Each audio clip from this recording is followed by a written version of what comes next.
Bienvenidos a nuestro espacio de entrevistas. Gobernanza Ciudadana Digital. Bueno, un gusto saludarles y darles la bienvenida nuevamente a este canal Gobernanza Ciudadana Digital.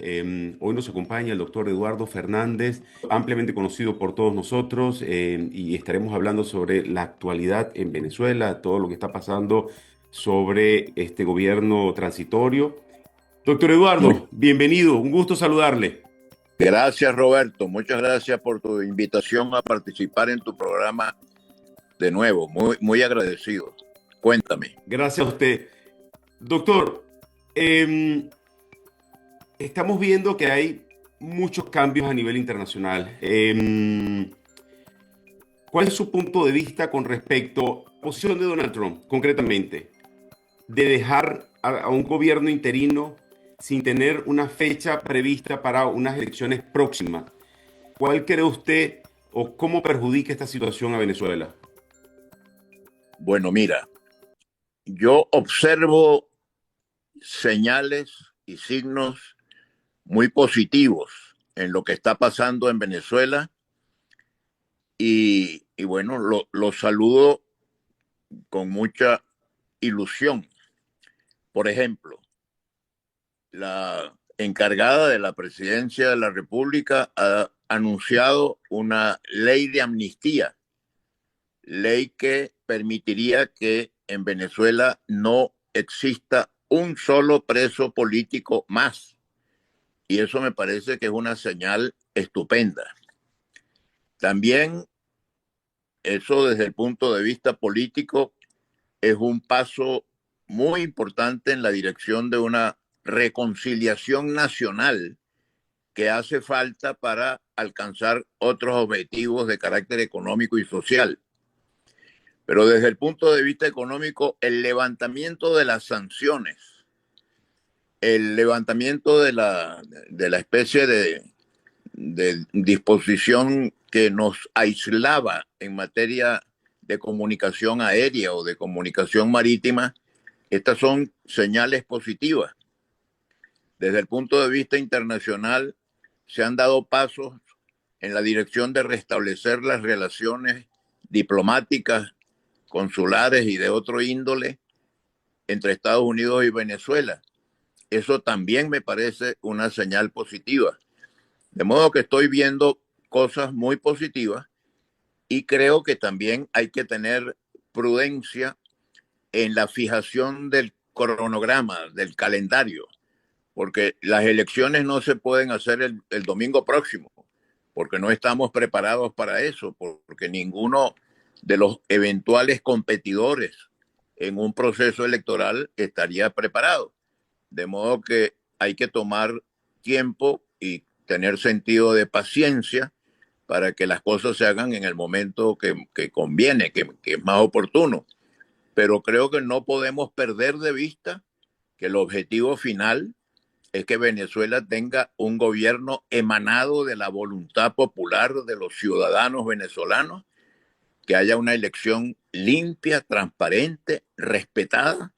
Y para eso, por cierto, hace falta que se tomen medidas de una vez, como por ejemplo elegir un nuevo Consejo Nacional Electoral y tener toda la organización indispensable para unas elecciones verdaderamente representativas de la voluntad popular.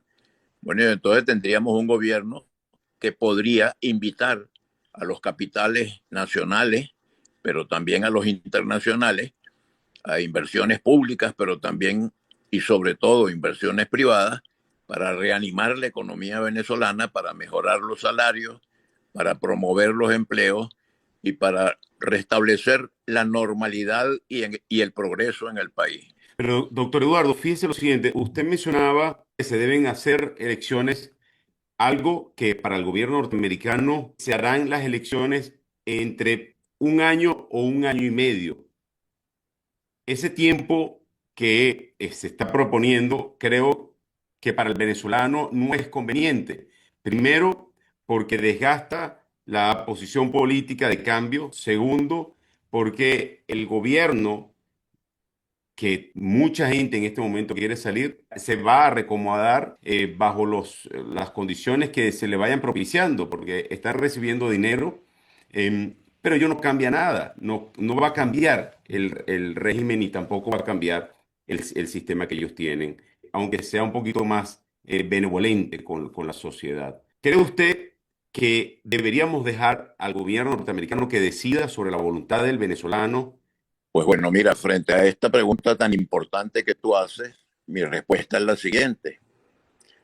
Yo quisiera que las elecciones fueran el domingo que viene. Yo quisiera que pudiéramos hacer un proceso electoral que nos condujera a el restablecimiento de la democracia en Venezuela. Es más, yo me atrevo a decir que es que las elecciones ya se hicieron, porque las elecciones del 28 de julio del año pasado, que fueron ganadas por el señor Edmundo González Urrutia, deberían reconocerse y deberían respetarse. Yo además quiero, pero de una manera muy enfática, que los asuntos de Venezuela los resolvamos los venezolanos. Podemos recibir todas las colaboraciones de los demás países, pero los asuntos venezolanos los resolvemos los venezolanos. Ahora, ¿cuándo deben ser las elecciones? Cuando estemos preparados, porque no tendría ningún sentido que hiciéramos un proceso electoral cuando las fuerzas políticas no están preparadas, no están organizadas. Entonces vamos a tratar de organizar bien las cosas para que las elecciones salgan muy bien y la responsabilidad está en nuestras manos. Por ejemplo, yo que soy partidario del cambio, yo quisiera que hubiera un gobierno distinto del que tenemos y del que hemos padecido durante los últimos 25 años, un cuarto de siglo. Bueno, yo quisiera tener un gobierno nuevo, un gobierno distinto, un gobierno diferente. Ahora no veo que estemos estructurados, preparados.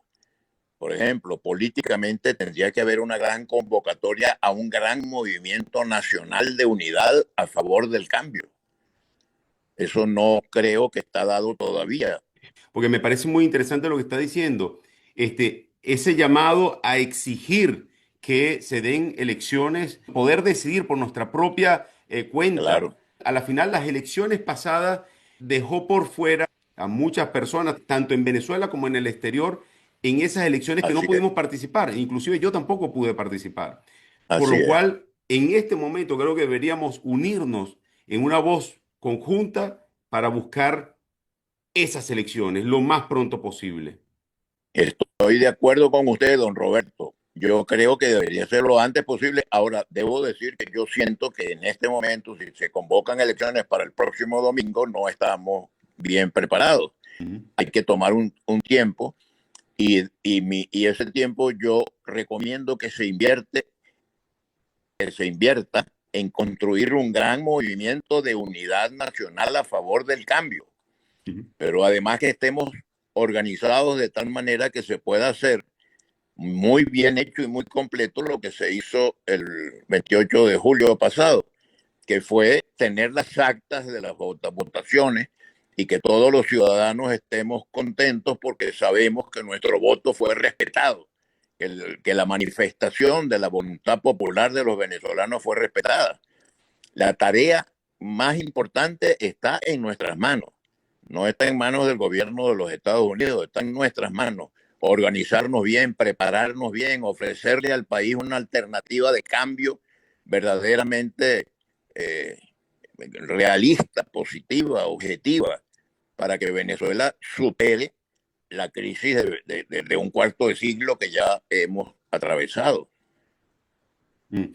Doctor, usted manifiesta de que no estamos organizados, algo que retumba un poquito en mis oídos y me molesta un poco porque deberíamos ya estar, después de haber pasado por tantas cosas y estamos concentrados en fantasías cuando realmente ni siquiera nos estamos dando cuenta que tenemos que organizarnos para poder dar un paso más adelante.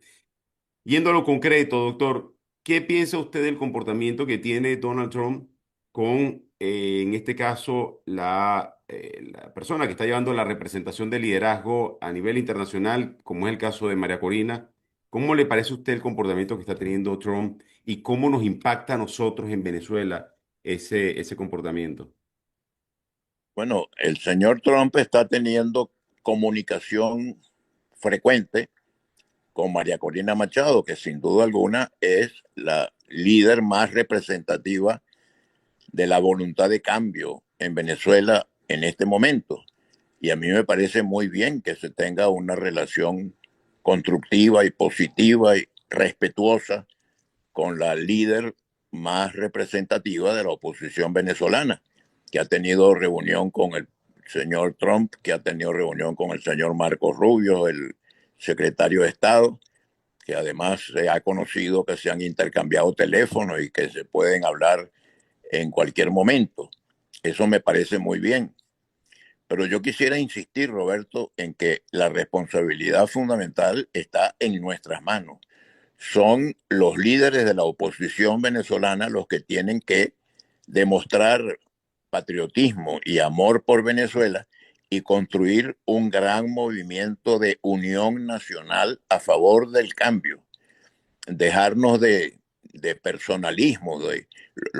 El interés que debe prevalecer es el interés de la nación, no el interés de ningún partido ni el interés de ninguna personalidad, sino el interés de la nación venezolana. Entonces, promover los acuerdos fundamentales. Luego, estar preparados para gobernar, porque no basta con prepararse para ganar unas elecciones si usted no está preparado además para gobernar y explicarle al país con claridad qué es lo que usted haría una vez que asuma la responsabilidad del gobierno y que el país esté claro en que no se trata solamente de quitar a unos y poner a otros, sino que se trata de dejar atrás políticas equivocadas y asumir políticas acertadas para que haya crecimiento económico, para que haya bienestar desde el punto de vista político, económico y social. De modo que un mensaje claro, una organización eficiente, una estrategia inteligente y nosotros lograr que quede claro que estamos preparados para hacer una elección que verdaderamente represente la voluntad popular. Sí, Eso lo podemos hacer a la mayor brevedad posible y creo que la obligación y el deber que tenemos todos es contribuir a que estas cosas que digo, son mi modesta opinión, estén claramente presentes en el debate político nacional.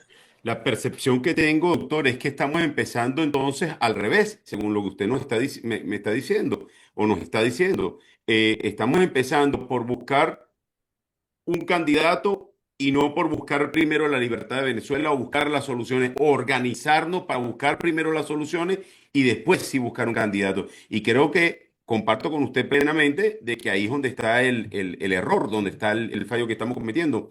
¿A qué se debe esto? Bueno, son muchas cosas que debemos hacer más o menos simultáneamente, ¿no? Es importante que surja un liderazgo que inspire confianza a la mayoría de los venezolanos. Es necesario que haya un planteamiento programático muy claro, porque mucha gente en Venezuela dice que la oposición lo que quiere es quitar a los que están en el gobierno para ponerse ellos, pero que no hemos explicado suficientemente cuáles son los cambios que estamos proponiendo y cuál sería un plan de gobierno para que los venezolanos en general podamos vivir mejor y que los venezolanos que han tenido que emigrar para buscar oportunidades que no encontraban en su país puedan regresar a Venezuela, la mayoría de ellos, salvo aquellos que hayan echado raíces en otras realidades, pero que la mayoría de nuestros compatriotas que están en este momento viviendo fuera de Venezuela se sientan animados a regresar porque la economía venezolana vuelve a ser una invitación al progreso y al bienestar de la población. De modo que programa claro y atractivo, organización eficiente, estrategia inteligente y trabajo, trabajo y trabajo para lograr superar la crisis tan prolongada que ha padecido Venezuela. Doctor, en términos económicos, la confianza de un país, la confianza de una sociedad, la confianza en la política, es lo atractivo de los inversionistas, es lo que llama al inversionista. Ninguno de los elementos que está en este momento funcionando en Venezuela genera confianza. Inclusive ya lo vimos con las empresas petroleras, que no quieren venir a Venezuela por falta de unas garantías reales, de una confianza real sobre la política, sobre varios sectores. Eh, ¿Qué cree usted que en este momento podríamos hacer para retomar nuevamente la confianza en los inversionistas y cuáles podrían ser esos caminos que podríamos tomar para agilizar un poco los pasos?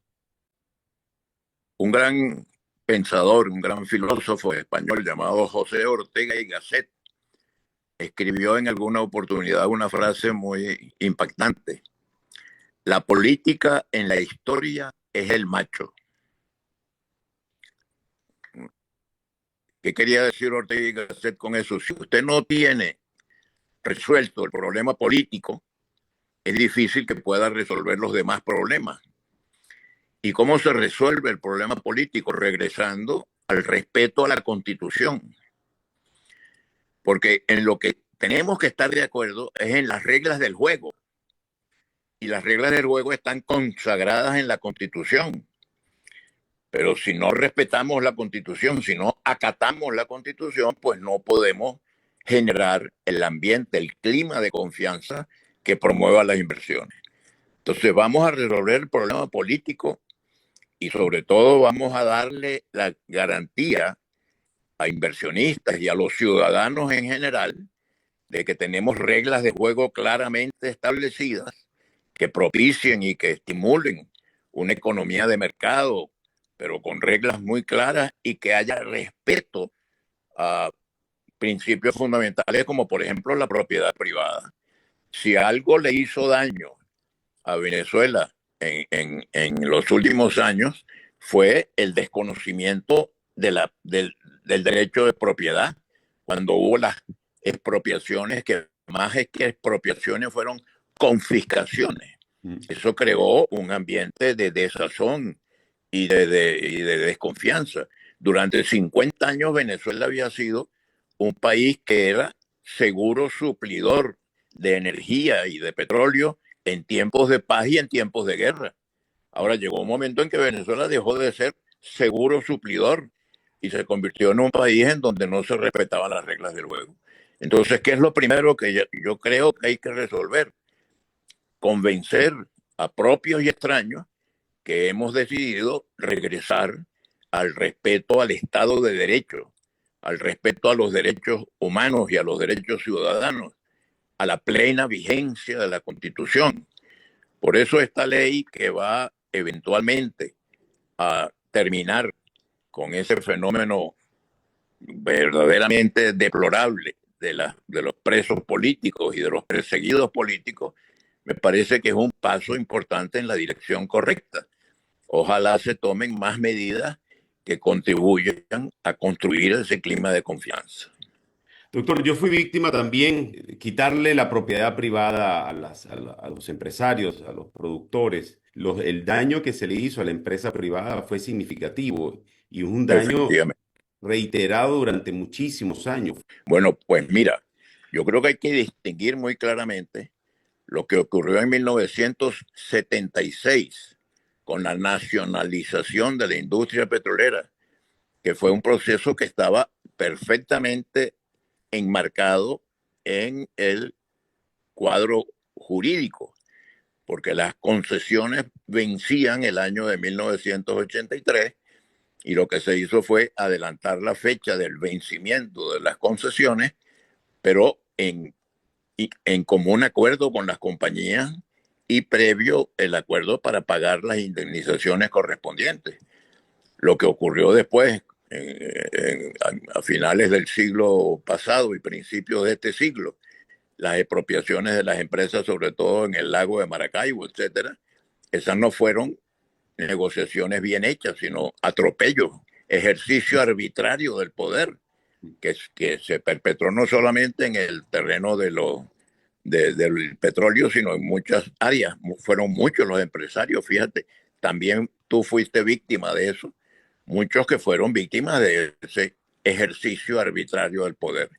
¿Qué es lo que está planteado para Venezuela hoy?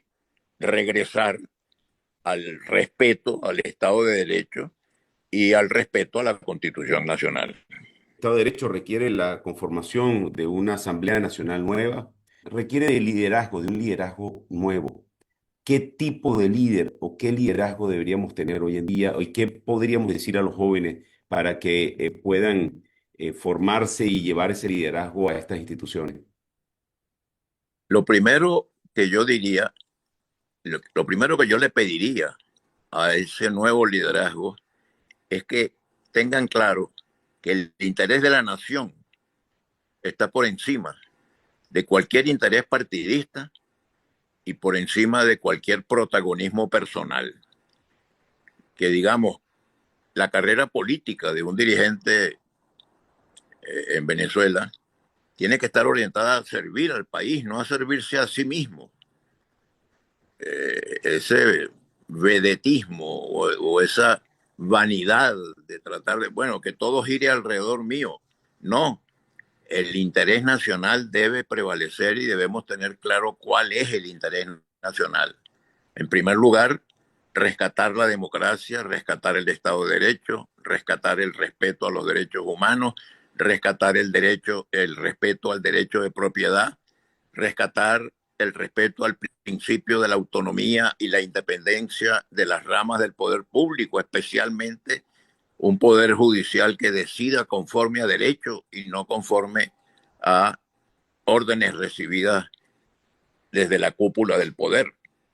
Entonces, esto me parece a mí que es bien importante, que en la conciencia de un político tiene que estar claro que la política es para servir al bien común y no para servirse de los hechos políticos, no es para servir al partido o servir al protagonista, al personaje, sino servir al interés nacional.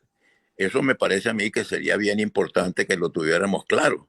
Y en la historia de Venezuela ha habido líderes que se caracterizaron por eso, por poner por encima de todo el interés de la nación. Entonces, mi recomendación al nuevo liderazgo político es: tengan claro que ustedes están en política para servir a un interés superior, no para estar satisfaciendo vanidades subalternas y pequeñas, sino servir al interés nacional. Si tuviéramos una generación de líderes formados en esos principios, creo que podríamos darnos por muy satisfechos. Muchísimas gracias nuevamente, siempre bienvenido a este canal y estaremos en contacto porque creo que en este momento se está moviendo la información muy rápidamente y deseamos que se dé un cambio, pues trataremos de hacer ese llamado para que nos empecemos a organizar y que logremos realizar unas elecciones por cuenta del venezolano. Gracias, Roberto. Muy grato conversar contigo siempre. Muchas